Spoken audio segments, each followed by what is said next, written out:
Mahkamah Kehormatan Dewan DPR RI menjatuhkan putusan terkait dengan pelanggaran etik kepada 3 orang. Yang paling berat adalah Ahmad Saroni dinonaktifkan selama 6 bulan. Kemudian Eko Patrio dinonaktifkan selama 4 bulan. Dan Napa Urpa dinonaktifkan selama 3 bulan. Sedangkan Adis Kadir dan Uya Uya dinyatakan tidak terbukti melakukan pelanggaran etik, dibebaskan. Jadi hari ini adalah putusan MKD melalui proses persidangan pemeriksaan saksi-saksi dan juga saksi ahli. Putusan ini dirasakan adil dan para pihak yang diberikan hukuman menerima, dan partai politik dari anggota DPR, asal anggota DPR ini juga menerima. Ini adalah pelajaran berharga untuk perkembangan parlemen supaya menimbulkan public trust di kalangan masyarakat.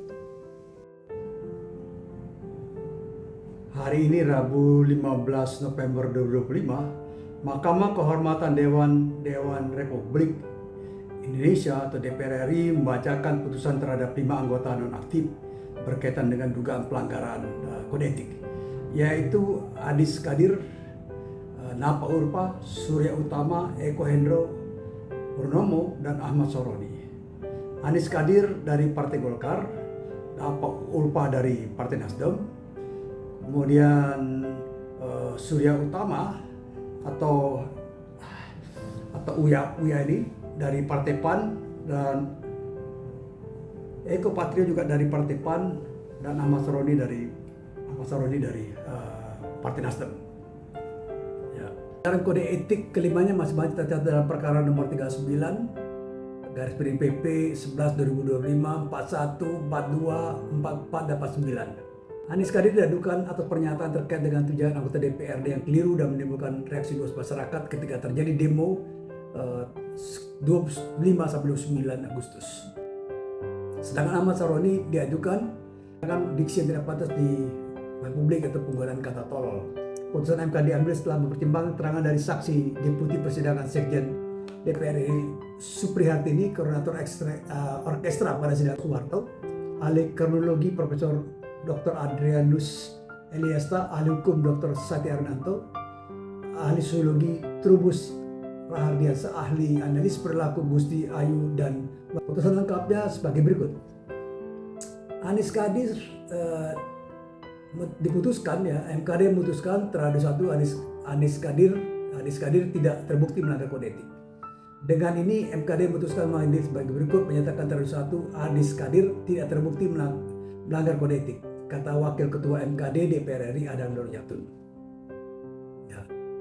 Meskipun demikian, MKD mengingatkan Adis Kadir agar lebih berhati-hati dalam menyampaikan informasi saat sesi wawancara dengan awak media.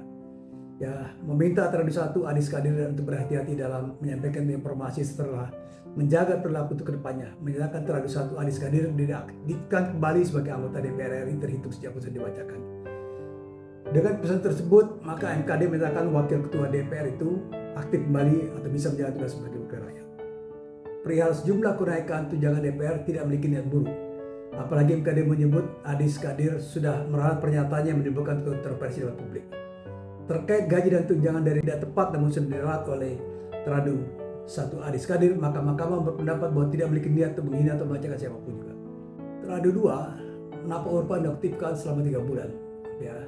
Politikus Partai Nasdem Napa Urpa dinyatakan MKD terbukti melanggar kode etik sebagaimana diatur dalam Pasal 81 Undang-Undang Nomor 2 Tahun 2018 tentang perubahan atas Undang-Undang Nomor 17 Tahun 2014 tentang ND3, yaitu contoh pasal 2 ayat 2, pasal 4, contoh pasal 3, pasal 5, pasal 9, dan seterusnya peraturan DPR RI nomor 1 tahun 2012 tentang kode etik. Oleh karena itu, Napa Urpa dijatuhkan sanksi berupa penonaktifan sebagai anggota DPR selama 3 bulan. Napa Urpa tidak mendapat hak ruangan sebagai anggota dewan. Uya juga diaktifkan kembali karena tidak terbukti melanggar kode etik. Uya atau Ketua MKD Imran Amin berpendapat bahwa aksi Uya berjoget saat sidang tahunan tidak memiliki niat merendahkan lembaga negara manapun. Uya karena adanya berita bohong. Mahkamah berpendapat tidak ada niat teradu 3 suri utama untuk menghina atau melecehkan dewan. Ya, kemarahan pada RUU 3 terjadi karena berita bohong bahwa teradu 3 berjoget karena kenaikan gaji. Eko Patrio dinonaktifkan selama 4 bulan. Ya, Patrio dinyatakan melanggar kode etik DPR. Eko Patrio dinyatakan melanggar pasal 81 Undang-Undang Nomor 2 Tahun 2018. Oleh karenanya menjatuhkan hukuman terhadap Eko Patrio berupa penonaktifan sebagai anggota DPR RI selama 4 bulan. Kemudian Eko Patrio juga diputuskan untuk tidak mendapatkan hak keuangan selama menonaktifkan sebagai anggota dewan.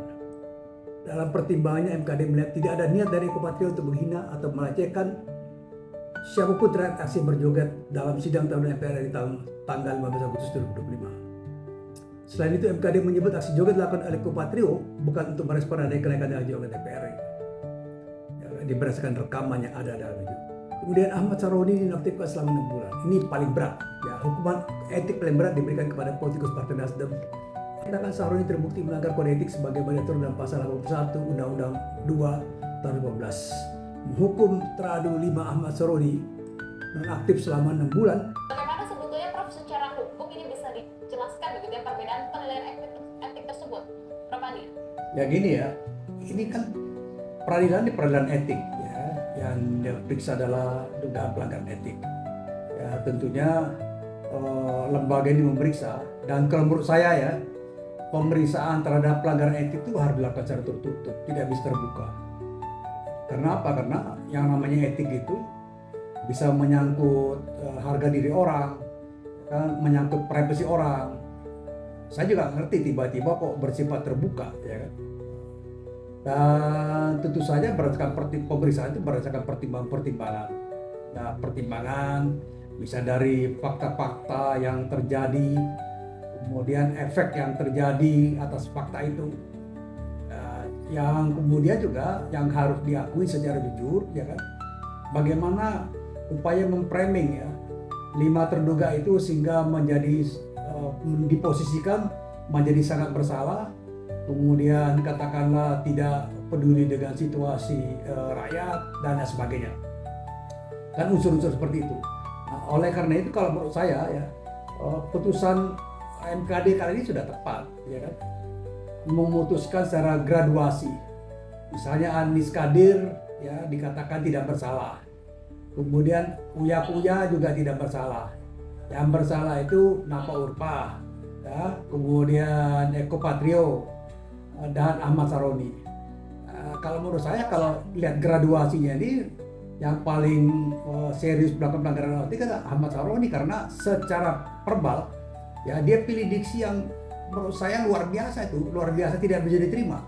Ya kan, mengatakan ini yang kritik atau apalah, ya kan, sebagai manusia yang paling tolol sedunia, itu luar biasa, dan itu ucapan itu tidak pantas dilakukan, ya kan. Dan menurut saya hukuman yang sekarang diberikan ini adalah efeknya keras sekali ya. Saya yakin ke depan ya, dan kita berdoa saja mudah-mudahan tidak terulang di peristiwa semacam ini. Ya, perilaku yang tidak baik itu tidak akan terulang, dan efeknya cukup keras juga. Misalnya Ahmad Saroni kemudian rumahnya dijarah ya, dan menurut saya dia menjadi jadi sebetulnya menjadi korban juga, ya kan.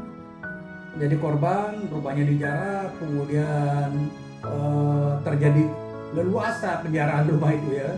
Di mana aparat keamanan pada saat itu, ya kan, demikian juga Uya Kuya atau Eko Patrio. Saya kira kita harus lihat ini juga ya secara berimbang ya.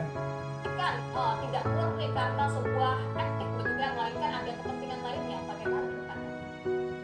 Saya kira sih ya, peranan etik tetap etik ya. Yang diperiksa adalah pelanggaran etik, ya kan. Dan kalau menurut saya tetap berpegangan bahwa pelanggaran etik itu harus tidak terbuka, ya, bersifat tertutup. Hasilnya nanti dan fakta-fakta presiden sampaikan itu bisa disampaikan terbuka. Kita nih jangan terbiasa dengan show off ya. Jadi dikit-dikit terbuka. Termasuk proses peradilan di Amerika tuh tertutup peradilan itu. Nggak bawa supporter, kita bawa supporter.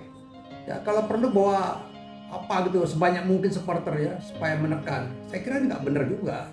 Ya, jadi kita harus terbiasa dengan rasionalitas pemeriksaan perkara. Kalau etik ya tertutup. Jadi saya tidak sependapat kalau terbuka ya. nanti disampaikan Oke. alasan-alasannya kenapa dihukum sekian, bagaimana fakta persidangan. Itu baru menurut saya lebih ideal itu kayak gitu kalau kita bicara etik ya. Gitu. Artinya memang terkait dengan hasil yang diputuskan begitu ya, ada yang sebagian ini dinonaktifkan, ada yang sebagian diaktifkan kembali, menurut Anda ini sudah cukup ideal. Lantas Prof, apakah ini tidak cukup begitu ya sampai dengan di sana saja terkait dengan perbuatan mereka begitu ya, di samping dari gejolak yang ditimbulkannya cukup besar sekali Prof, tidak kan mencapai pada batasan pengunduran diri? Saya kira terlalu jauh kalau pengunduran diri, ya kan? Penghukuman ini sudah menurut saya sudah luar biasa. Ini manusia ini sekali misalnya dihukum ada efek psikologis yang kuat buat mereka, ya kan? Dan kemudian juga partainya juga mengingatkan agar tidak berulang. Kalau mengundurkan diri, kenapa gitu harus mengundurkan diri? Tapi kalau dihukum etik seperti ini, pelanggaran etik, buat saya efeknya lebih dahsyat. Ya, lebih dahsyat, orang dihukum karena dianggap bersalah, dan kemudian juga sudah terjadi proses yang luar biasa terhadap pribadi yang bersangkutan, ya, misalnya rumahnya dijarah atau dibully habis-habisan.